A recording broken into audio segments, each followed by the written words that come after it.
It's 2023 and this year we are celebrating Centurion 70 years in Sweden. The Centurion tank became a backbone in the Swedish army for almost 50 years, and that was because it was reliable and also possible to upgrade in several steps. And I had the privilege and the honor to serve in these tanks for almost 10 years, acting as driver, gunner, loader, commander, platoon commander, and finally company commander. And I will give you the story behind these tanks. They came to Sweden and during the use, and also give my personal experience from using this fantastic tank. It all began after the Second World War, when the Swedish army realized that the tanks that they had during the war, the light tanks with 37mm guns and some with 75mm, they would not cope against an enemy that now had big, heavy tanks with more powerful guns and heavy armor. So they were looking in different directions. What options do we have? And in 1950, Sweden asked United Kingdom if there was a possibility to buy Centurion tanks, since they were now coming up to start the production even more. They had been developed at the end of the Second World War, but after the Second World War, the Centurion tanks sort of was on hold for a couple of years. So in 1950, the Swedish army wanted to have something better, and Sweden asked UK for the possibility, but the answer was no. We will not be able to produce any Centurion tanks for Sweden because United Kingdom now were upgrading their own army. So the production would be focused on the internal British army. So the first Centurions that would be possible to get to Sweden would not be until maybe 1958. And that was a lot too late for Sweden. So what to do? Okay, they looked elsewhere and found another option. The French AMX-13, a light tank that was available at the time. And in Sweden at this time, the generals were not convinced, or they didn't have the same opinion about the use of heavy tanks in Sweden. Some generals said that a heavy tank will not be able to use in the Swedish terrain. They will be too heavy and too expensive. So a light tank like the AMX-13 would be perfect for Sweden, but there were different opinions about this. But since the Centurion tanks were not available at the time, they thought that, well, okay, so AMX-13 would probably be an option that we could at least try. So in 1952, they borrowed an AMX-13 from France to test. And at the same time, they also had started the program of developing a Swedish heavy tank in-house, a big heavy tank that would be possible to use against the Soviet heavy tanks. And this Swedish heavy tank was the KRV, as it was called at the time, Kranvagnen. And that could be the tank that could be used together with the light AMX-13. So they tested the AMX-13, and well, it was not a very bad idea, according to a lot of the generals.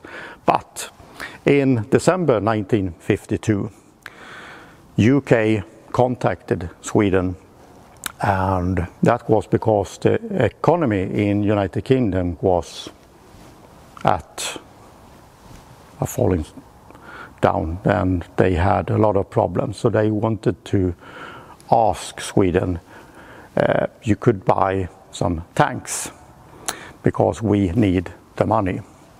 So all of a sudden, Sweden got the opportunity to buy tanks from United Kingdom, and in January 1953 they almost had an agreement that they could buy 80 Centurion tanks that were already produced for the British Army, so they could take them from the storage and deliver them to Sweden during the spring of 1953.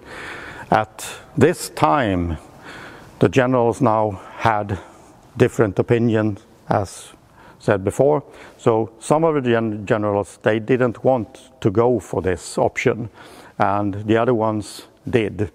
And the Supreme Commander managed to persuade the Ministry of Defense to sign a contract without asking the other generals. So they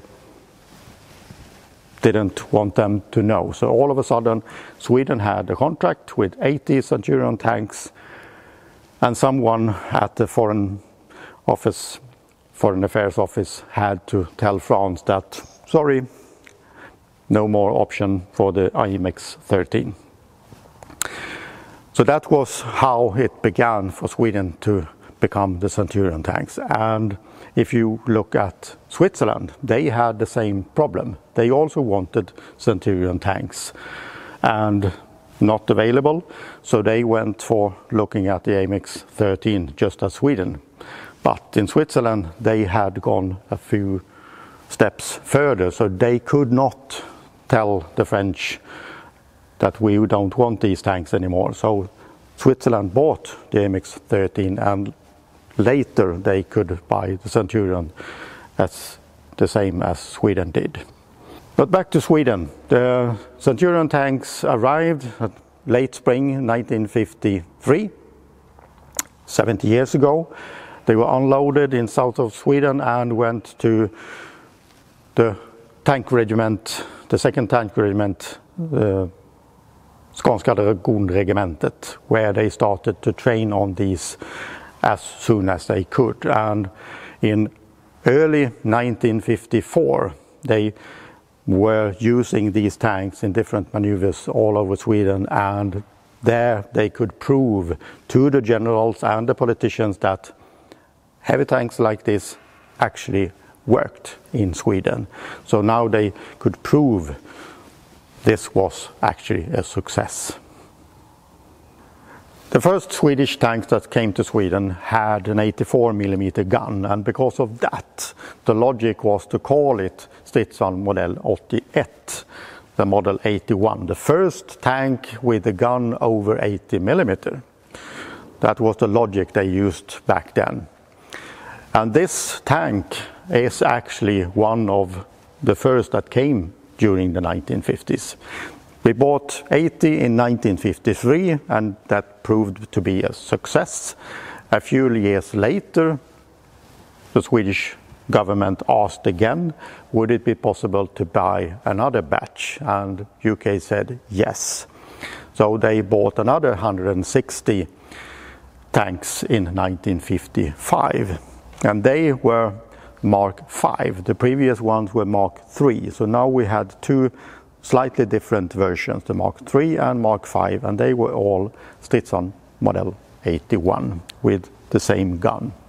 And now when they had 240 heavy tanks, they could replace the medium tanks that had been used in the armored brigades with these heavy modern tanks.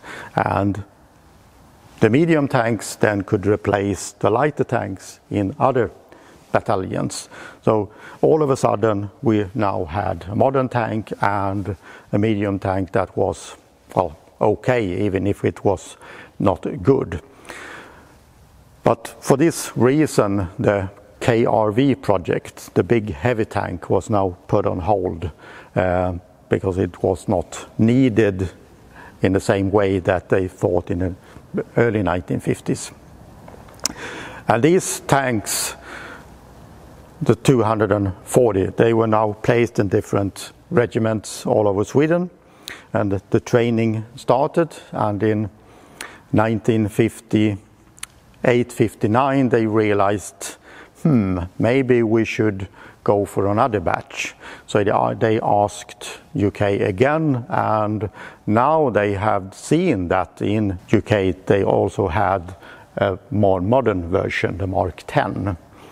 So they wanted another batch with vehicles, and 110 Mark 10 tanks were ordered in 1959 and delivered 1960-61.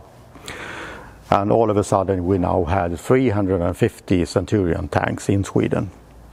These Mark 10 tanks, they were a lot more modern than the previous ones. They had a thicker frontal armor. They had, from the beginning, a 105mm gun, and also a different configuration within the turret. So now they had a turret basket where the loader now had a floor to stand on and could rotate together with the turret instead of running around as he had to do on these older ones. The commander's hatch was a different engine, a bit different, but the biggest problem at the time was that these old tanks, they had the British standard thread system in all the nuts and bolts, and the modern Mark 10 tank now had UN standard, the American UNF standard, because of NATO regulations. So that became a problem with tools, spare parts, etc., that now were not interchangeable in the same way, since we had two different types of tanks with different standard. But yeah, you have to live with that. These new guns in the Mark 10, they were 105mm, and they became the first tank over 100mm, so they were designated Stridsvagn 101. Logic. And at the same time they realized that the older ones, the 84mm guns, they were maybe not that good anymore, so they wanted to do an upgrade. So Bofors got a contract to upgrade these old tanks with a Swedish gun made on the license.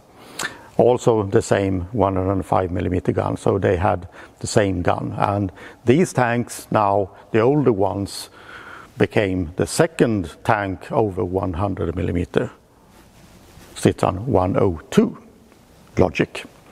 So the modern tank was 101 and the older ones were 102.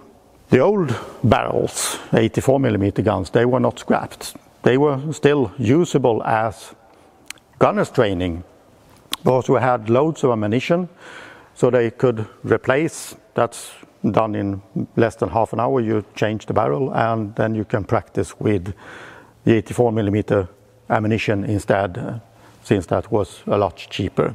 Later, long later, they used the same 84mm gun, and inside they put the 40mm barrel within the barrel and used that as a practice target, and that was used a lot before we got the simulators in the mid-1980s to save cost and to do things a lot easier. So now we had 350 tanks spread all over the country, and during the 1960s the new modern tank, the S-tank, came, and that was of course the third tank over 100mm, so that became Stridsvagn 103.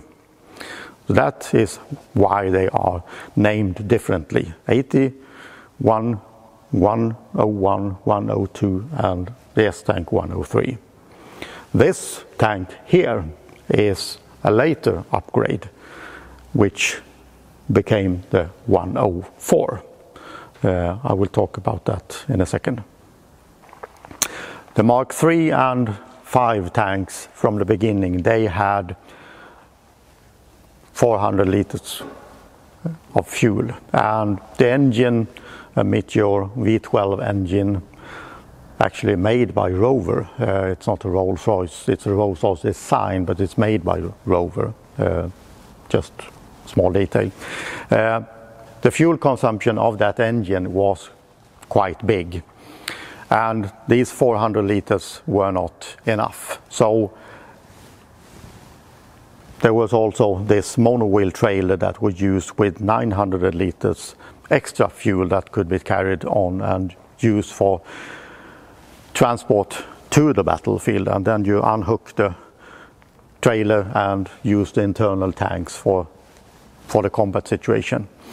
But for the Mark 10, this is a Mark 10 tank.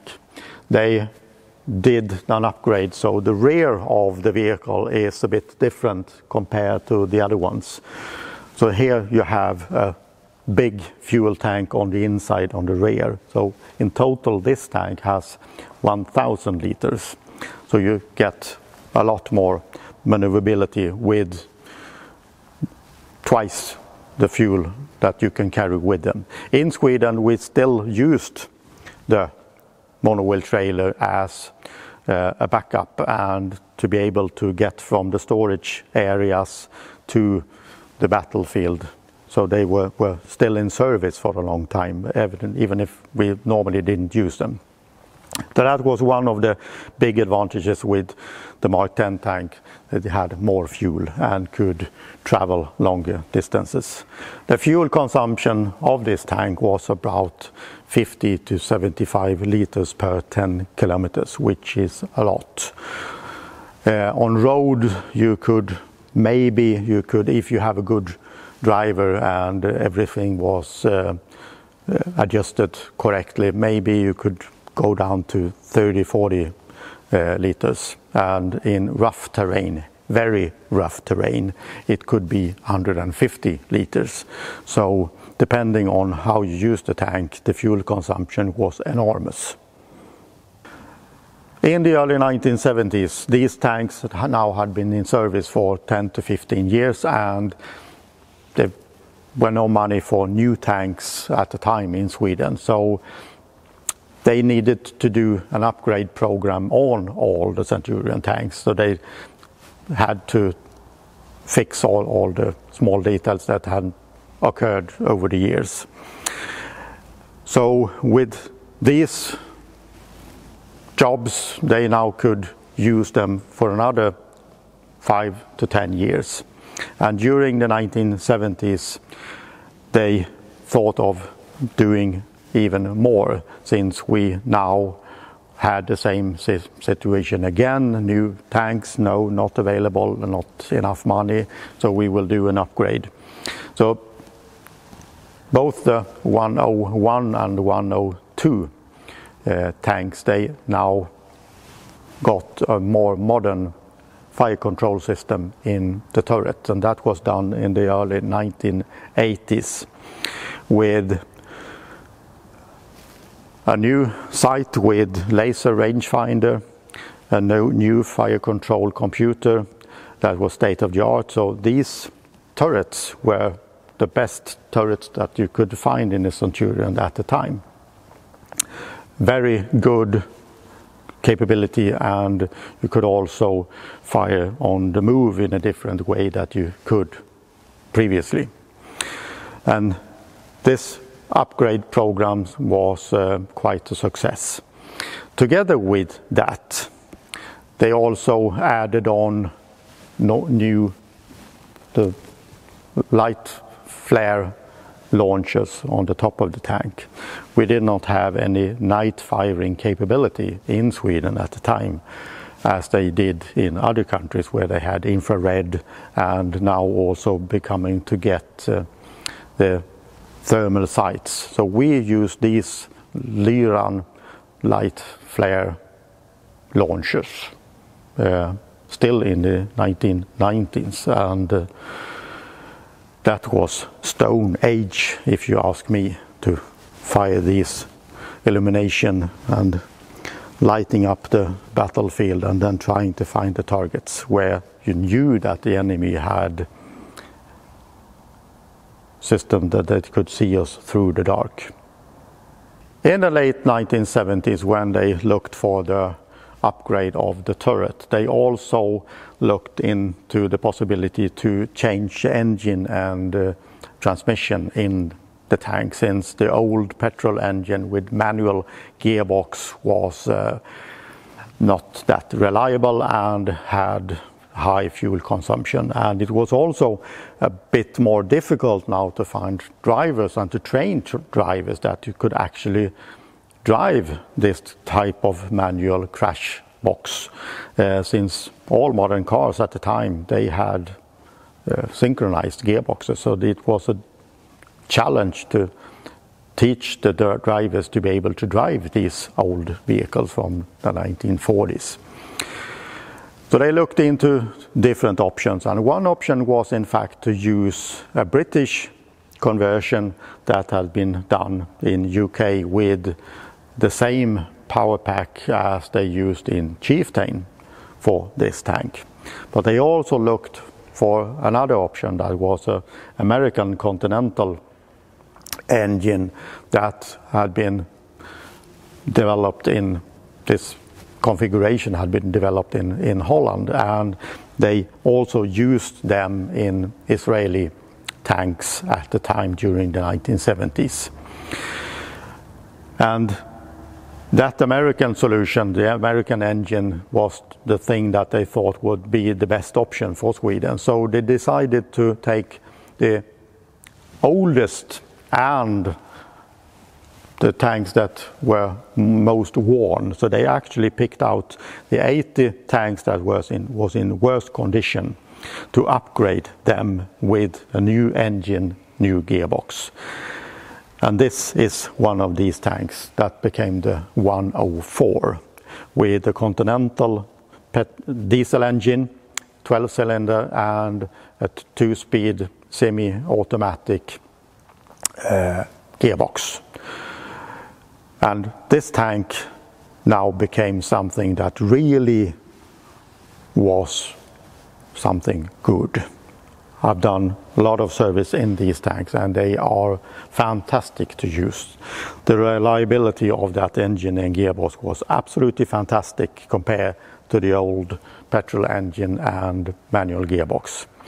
But of course, with a bit more powerful engine, you all had problems with the final drives and also with the track system. But compared to all the problems, this was really a much more reliable tank and something that you could use in a total different way when driving with the tank. It was a lot more smooth to drive both forward and reverse, and it was a lot easier to teach the drivers to use the tank. So it was fantastic opportunity. But they only did 80 of them. So still with these 80 sort of modern tanks, we still had the old ones with petrol engine and manual gearbox into the 1990s, which was, in my opinion, a bit too far. We used them beyond their retirement age for several reasons. So the 104 became sort of the modern tank, and together with this they also put on add-on armor on the old Mark III and 5 tanks at the front. So they got a thicker frontal armor, but they also had an upgrade system with this kind of reactive armor that was add-on on all tanks, even if they didn't continue with the upgrade system before they got scrapped. So the Mark X tank that we have in the museum has not been upgraded and fitted to be able to mount these. So this still looks as it did before the upgrade system came into production. So they have an reactive armor, same system as they used in Israel, and this was the first tank that actually used this kind of system in the Western world apart from Israel.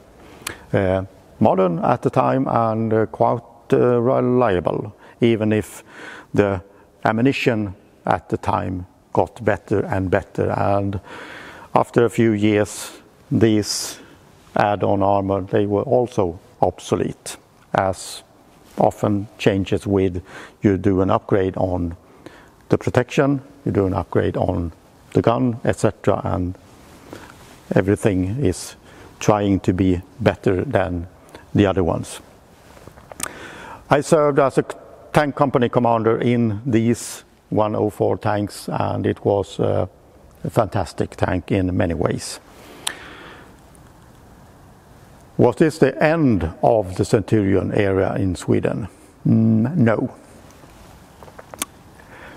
During the beginning of 1990s, we were desperately thinking of we need to replace old tanks like these, and we're looking in different directions. What are the opportunities?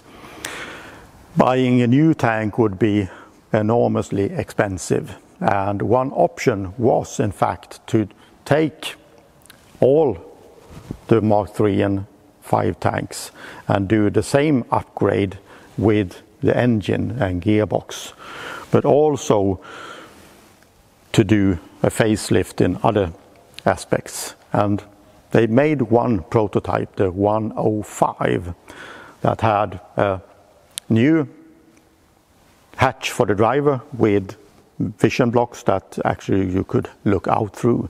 These old tanks, you were not able to have a good view out of the tank, so it was a big problem for the driver. But now they had big vision for the driver, and that was a great thing to do. In the turret they had a rotating cupola that now were electric driven in the 105. But what actually made difference was that they changed the suspension system into a state-of-the-art, top modern suspension system, and that suspension system together with the fire control system made the 105 probably the best Centurion tank in the world ever. It also had on the outside an infrared camera that made this tank available to fire during total darkness.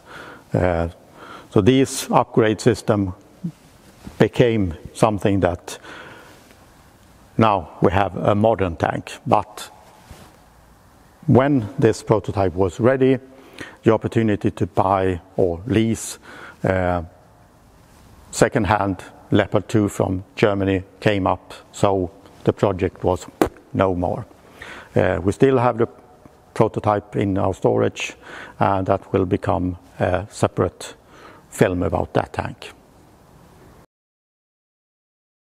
The Centurion, almost 50 years in Sweden, and this year it's 70 years since it came to Sweden. There's a lot of details, a lot of episodes that I can tell about this tank and what I have been through all my career, and I will give you that in following episodes. So stay tuned and hit the like buttons. See you out there.